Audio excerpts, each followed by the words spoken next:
Welcome back. This is an extension from section 9.2 talking about how the discriminant can determine the number and type of solutions that a quadratic equation has.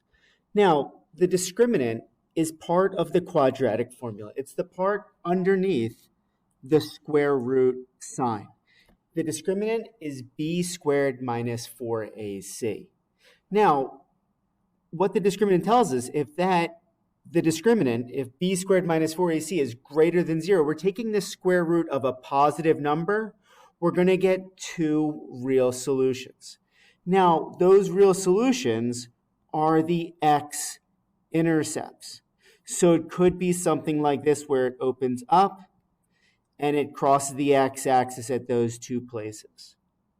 Now, if the discriminant is 0, that means if we're taking the square root of 0, the square root of 0 is only 0. So that means we only have one real solution. So what would happen is that the parabola, either opening up or opening down, the vertex is on the x-axis. It bounces off of that x-axis. Now, if the discriminant is less than 0, when we take the square root of a negative number, we get two imaginary solutions, also known as two complex solutions. That means there are no x-intercepts. It's on a different plane. So once again, if there's two real solutions, if the discriminant's positive, there's two x-intercepts.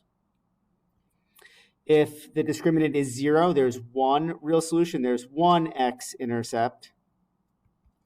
And if the discriminant is less than 0, if it's a negative, there are no x-intercepts. So we can use that discriminant to determine the number and type of solutions. It doesn't solve it. It just says the number and type. So looking at problem number 1, b squared minus 4ac. So 10 squared minus 4 times 1 times 23. That's going to be 100 minus 92, which is 8. So that means it's positive two real solutions. For number 2, b squared minus 4ac, negative 8 squared minus 4 times 1 times 17. So when we square negative 8, we get 64, and that's going to be minus 68. Now that gives us negative 4. It's a negative, so there's two imaginary or two complex solutions.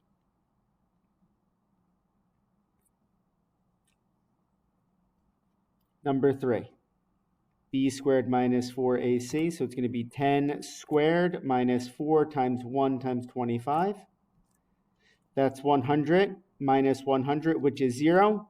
There's one real solution. Like I said, it's not solving it. It's just telling us the number and type. Finish up the last few. b squared minus 4ac. So it's going to be negative 2 squared minus 4 times 1 times 4. So it's 4 minus 16, which is negative 12. It's negative, so two complex or two imaginary solutions. Now for the next two, all the other ones, the equation was equal to 0. We need to make sure it's equal to 0. So we're going to add 1 to both sides first. X squared minus 2x plus 1 equals 0. So now we can do the discriminant b squared minus 4ac. Negative 2 squared minus 4 times 1 times 1. So it's going to be 4 minus 4, which is 0. We have one real solution.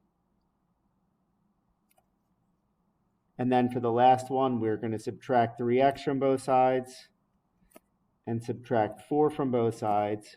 5x squared minus 7x minus 3 equals 0. Now we can do the b squared minus 4ac. Negative 7 squared minus 4 times 5 times negative 3. 49, and that's going to be plus 60, which is 109. It's positive, so there's two real solutions. Keep in mind, this isn't solving, it's just telling us the number and type of solutions. Okay, thank you, and I will see you in the next section.